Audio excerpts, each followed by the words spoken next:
ገዳዩ የእስራኤል ጦርነት አራተኛ ቀኑን ይዟል። ዛሬ ሰኞ ማለት ነው። በንጋት አካባቢ ኢራን በእስራኤል ላይ የሰነዘረችው ጥቃት አለ።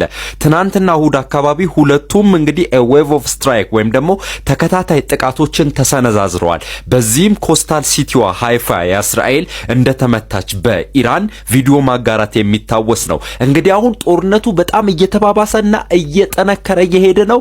እንግዲህ ዘ ዴድሊ ኮንፍሊክት ወይም ደግሞ ገዳዩ ጦርነት እየተባለለት ይገኛል። በዚህም መሰረት ዛሬ ንጋት አካባቢ የእስራኤልን የኦይል ሪፋይነሪ ወይም ደግሞ የድፍድፍ ነዳጅ ማጣሪያ ቦታ ኢራን ተመቷል። ከዛ በተጨማሪ ደግሞ ፓወር ግሪድ ያ ማለት ፓወርን ከሚመረትበት ቦታ ወደ ተለያዩ ቦታዎች የሚያሰራጭ ግሪዱ በኢራን ተመቶባታል። እስራኤል ሙሉ ለሙሉ ባይሆንም እንኳን በከፊሉ ጦርነቱ በጣም እየተባባሰና እየጠነከረ ነው። ጦርነቱ በሚቀጥሉት ሳምንታትም ይቀጥላል ተብሎ እንደሚታሰብ በስፋት እየተነገረ ይገኛል። በኢራኑ ጠቅላይ ገዢ አያቶላ አሊ ካሚኒ ላይ የግድያ ሙከራ ሊኖር ይሆንን አይታወቅም። በሚቀጥሉት ጊዜያት የምናየው ይሆናል። ነገር ግን ትራምፕ የአሳሲኔሽን ወይም ደግሞ የግድያ ሙከራ ሪጀክት አድርገዋል ወይም ደግሞ እንዳይከናወን አዘዋል ተብሎ እየተነገረ ይገኛል። በአያቶላ አሊ ካሚኒ ላይ እስራኤል ያቀደችው የግድያ ሙከራ ነው። ሁለት የዩናይትድ ስቴትስ ኦፍ አሜሪካ ባለስልጣናት ለሲኤንኤን ገለጻ አድርገዋል። ገለጻው ምንድነው?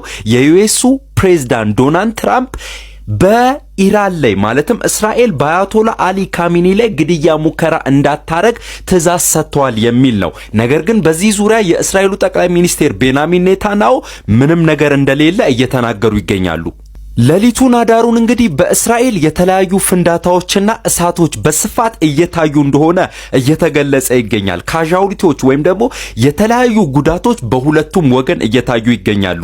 ከዛ በተጨማሪ በኢራን በዋና ከተማዋ ተኢራን የሚኖሩ የኢራን ዜጎች ከኢራን አካባቢ ከመኖሪያ ቦታቸው ላይ እንግዲህ ፍሊ ያረጉ ወይም ደግሞ እየተሰደዱ እንደሚገኙ ማለትም ሴፍቲ ፍለጋ ወይም ደግሞ ራሳቸውን ከተለያዩ ጥቃቶች የሚያድኑበትን ቦታ እየፈለጉ እንደሆነ በስፋት እየተነገረ ይገኛል። እንግዲህ ጦርነቱ በጣም እየተስፋፋና እየጠነከረ እየሄደ ይገኛል። በሚቀጥሉት ጊዜያት ምን አይነት ጥቃት እርስ በርሳቸው ሊሰነዛዘሩ እንደሚችል ፕሪዲክት ማድረግ በጣም ይከብዳል። ነገር ግን እንደሚቀጥሉት ግን የተለያዩ ፍንጮች ይናገራሉ።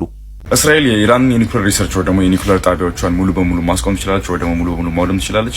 አትችልም። ወደ ኋላ ልትመለሰው ትችላለች? የስ። አሁንስ ባለበት ቦታ ልታቆመው ትችላለች? የስ። ብዙ የኒውክሌር ሳይቶች ቢደበደቡባትም ኢራን አንድ እስራኤል ልትደርስበት የማትችለው አንድ የኒውክሌር ጣቢያ አላት። የኒውክሌር ሳይት ፎርዶ ኒውክሌር ኢንሪችመንት ፋሲሊቲ ይባላል። ፎርዶ የኒውክሌር ማብላያ ጣቢያቸው ነው። ኒውክሌር ያብላሉ በዌፐንስ ግሬድ ለማድረግ ዩራኒየሙን ማለት ነው።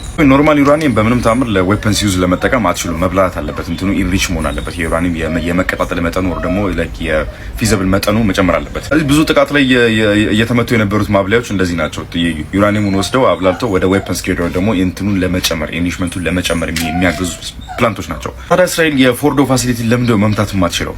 መሳሪያው የላት የምትመጣበት ቢካዝ ኢትስ ዲፕ አንደርግራውንድ ወደ መሬት በደንብ ዲፕ ነው ያለው፣ ተቆፍሮ ነው ያለው ያ ኒውክሌር ፕላንት እና እስራኤል እስካሁን ድረስ ያሏት መሳሪያዎች በምንም ታምር አይደርሱም እዛ ድረስ። ይሄ ኬፓቢሊቲ ያላት የኢራን የኒውክሌር ፋሲሊቲ ፎርዶ ኒውክሌር ፋሲሊቲ ኬፓቢሊቲ መድረስ የምትችለው ሀገር አሜሪካ ብቻ ነች። ይሄኛውን ቦምብ ተጠቅማ ማሲቭ ኦርዲናንስ ኤር ብላስት ይባላል ይሄኛው። ሌሎች ደግሞ ማዘር ኦፍ ኦል ቦምብስ ይሉታል። ያው ይሄ ብቻ ነው መድረስ የሚችለው።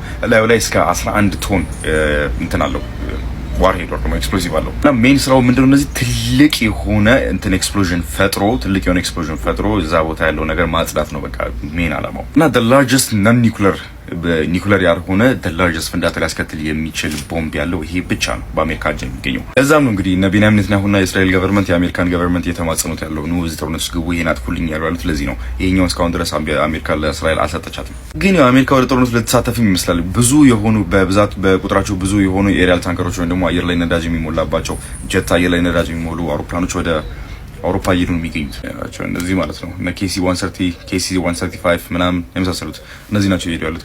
ከእንትን ላይ ተነስተው ወደ አውሮፓ ነው እየበረሩ ያሉት። እንግዲህ ምንም አውሮፓ ነዳጅ ቀርቶ ሊመለሱ አይደለም። ያው ከአውሮፓ ወደ ሚድል ኢስት የሆነ ስራ ሊሰሩ ነው የሚሄዱት። እስኪ ኦፊሻሊ ጆይን ታደርጋለች አሜሪካ ወይስ እስቲ ስለኔ የተነገረው በሙሉ ውሸት ነው ሲል የአትሌት ገለቴ ቡርቃ የቀድሞ ባለቤት የሆነው አቶ ታደለ ገብረመድህን ተናግሯል። አቶ ታደለ እንደተናገረው ከሆነም 11 የሚባል ቤት አልነበረንም የለንም ሲል ተናግሯል። ገርጂ ላይ ለእናቴ እንዳደረገችው ሁሉ በደስታም እንደዚሁም እኔም ለእርሷ እናት ሻሸመኔ ላይ በጋራ አድርገናል፣ እኔ በክሪስ ክሮስ አምናለሁ ሲል ተናግሯል። በተጨማሪነትም ጥንዶቹ የተዋወቁት 1997 ሲሆን በወቅቱ ዘመድ ታሞባት ወደ ስቴዲየም በመጣችበት አካባቢ ላዳ አሽከረክር ነበረ። በዛ አጋጣሚ እሷ ደንበኛዋን ስታጣም ወደ እኔ መጣች። በዚህ ተዋወቀን። ለ3 ዓመታት ያህል በፍቅር ቆየን። 2000 ላይ ትዳር መሰረትም ብሏል።